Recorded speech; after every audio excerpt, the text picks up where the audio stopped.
gobierno va acumulando esa información.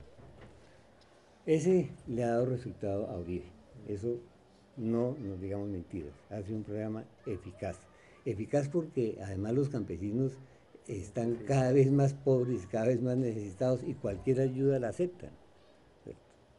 Y finalmente, como la sensación general en el país es que unos son terroristas malos, perversos, degenerados, etcétera, etcétera, pues mucho campesino se siente colaborando con el bien, ¿no? Ese es un efecto del maniqueísmo, ¿no?, a que ha llevado el gobierno de Uribe. Allá los malos, aquí los buenos.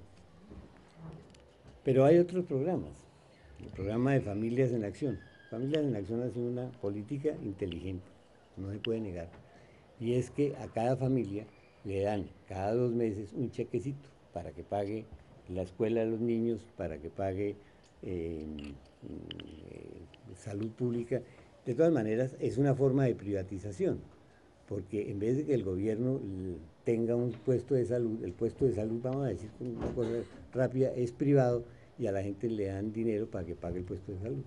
Pero finalmente, lo que no se ve y lo que la gente tampoco ve es que están vinculados de alguna manera con esa vía al Estado.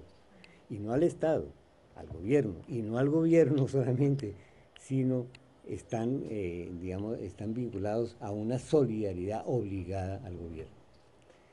Se los dan cada 2 meses ese auxilio, de tal manera que si hay, digamos, si los cooperantes dicen que hay gente que no coopera, que es reacia, que habla mal del gobierno, que tiene relaciones con la guerrilla, o que tiene relaciones con una ONG rara, o que tiene relaciones con lo que no es oficial, inmediatamente le informan y le quitan el cheque.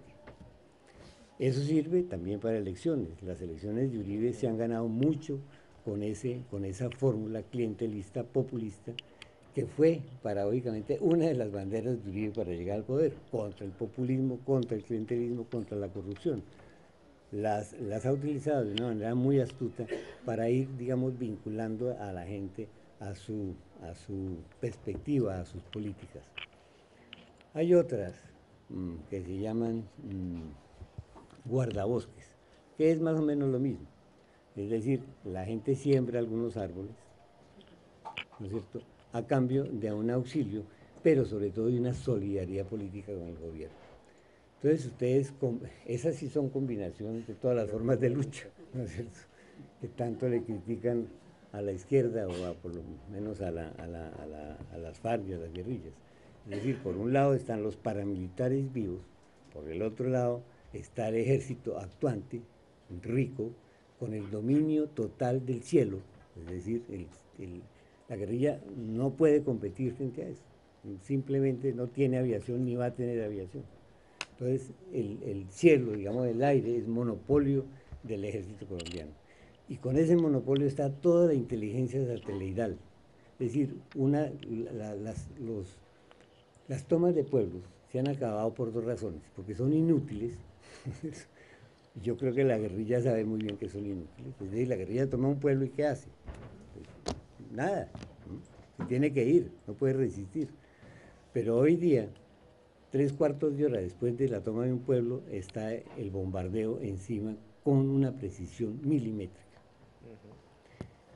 Entonces tienen una inteligencia humana con todos estos cooperantes, con todas estas redes sociales, pero además tienen una inteligencia tecnológica superior que la guerrilla no puede absolutamente defenderse. La guerrilla sigue, ¿no?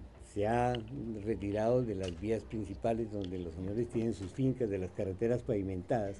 La guerrilla sigue y está cada vez más blindada en áreas, digamos, donde la población, donde la tradición de lucha, donde el acceso es más difícil, y se ha ido también, ¿cómo se llama? Sí, desplegando en pequeños grupos. Es difícil ya que la guerrilla movilice, digamos, como en el año 95, 96, 1000 hombres, por decir alguna cosa, o 300 hombres. La guerrilla hoy se mueve como se movió en los años 50, como se ha movido en los años 60, de pequeños grupos de 5, 10, que se pueden rápidamente dispersar y volver a unir. Sobre la tesis básica, ¿no es cierto?, de muerde y huye. Eso no hay Para eso no hay ningún misterio, la guerrilla no ha cambiado en esa dirección. Lo que no tiene hoy es la fuerza de concentración que llegó a tener a finales de los años, de los años 90. Pero ¿cuál ha sido el resultado ahí concreto? Concreto, hablando en términos concretos, en esa serranía, pero sucede en todo el país. En esa serranía que les estoy hablando, lo que está sucediendo es que esa mina de carbón fue entregada a las grandes compañías multinacionales y la tierra ha sido facilitada para la compra a los narcotraficantes. Indudablemente hay, si ustedes ven bien, una alianza muy paradójica entre empresas multinacionales y narcotraficantes, ¿no? A través de un vínculo, de una sociedad casada por la seguridad democrática. Eso es el panorama real ahí en esa zona, pero es el panorama en todo el país, es en todo el país. Yo he visitado, yo me muevo mucho, mi profesión y mi carácter de trabajador intelectual ha sido ese, ¿no es cierto?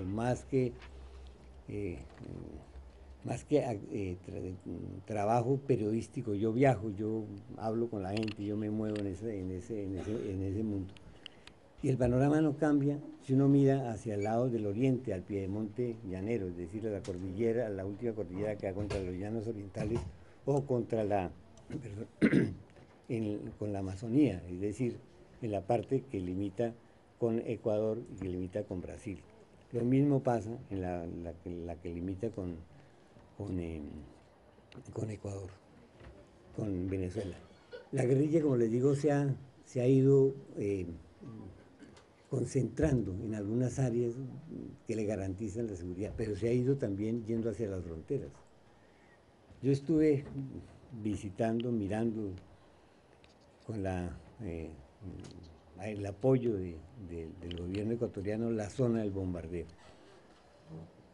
Y les voy a tratar de transmitir lo que yo vi, ¿no es cierto? Es decir, es una zona que queda a 1,5 kilómetros exactamente del río Putumayo, exactamente a 1,5 kilómetros, ¿no? Es un sitio donde termina el rastrojo. Rastrojo es donde la selva ya ha estado tumbada, ya ha sido un poquito explotada, ha habido ganado, algunos cultivos y la selva ya grande, ¿no es cierto? El bosque, mi voz es un poco, la selva dura. Allí en ese límite estaba el campamento de Reyes. Las bombas que le cayeron a Reyes no fueron bombas de elipse, es decir, no fueron así. Fueron bombas tiradas por los aviones que caían exactamente encima del campamento. La bomba que mató a Reyes le cayó a 70 centímetros, es decir, a menos de 1 metro cayó esa bomba. Es decir, era una bomba perfectamente dirigida a la persona de Reyes. Imagínense ustedes el dominio tecnológico que tiene hoy el ejército colombiano. Pero mi análisis o mi crónica no va a ensalzar la tecnología norteamericana, sino más bien a señalarles que esa frontera, ¿no es cierto?, es una frontera que ha ido siendo colonizada por Colombia y se ha salido de Colombia, del río Putumayo, y no solamente del río Putumayo, el río Esmeraldas. Si uno ve la parte sur de la frontera colombiana, ¿no es cierto?, que se divide en la parte amazónica, en la parte andina, en la parte pacífica, en la frontera sur. La parte amazónica está hoy llena de colombianos, al lado del río. Lo mismo sucede en la parte pacífica, donde hay varias comunidades indígenas digamos, de un resguardo binacional. Lo curioso es que esa colonización ha sido financiada por los cultivos de coca, pero los cultivos de coca llegan a la frontera, no pasan la frontera. Más bien al contrario, hay muchos ecuatorianos que van a trabajar la coca en Colombia. Y eso ha sido un movimiento, ¿no es cierto?, creado por la fumigación, justamente por la fumigación. La fumigación lo que ha hecho con los cultivadores de coca es empujarlos y dispersarlos y jugar gambetas con ellos, porque fumigan en una zona, la gente ya tiene preparada otra zona.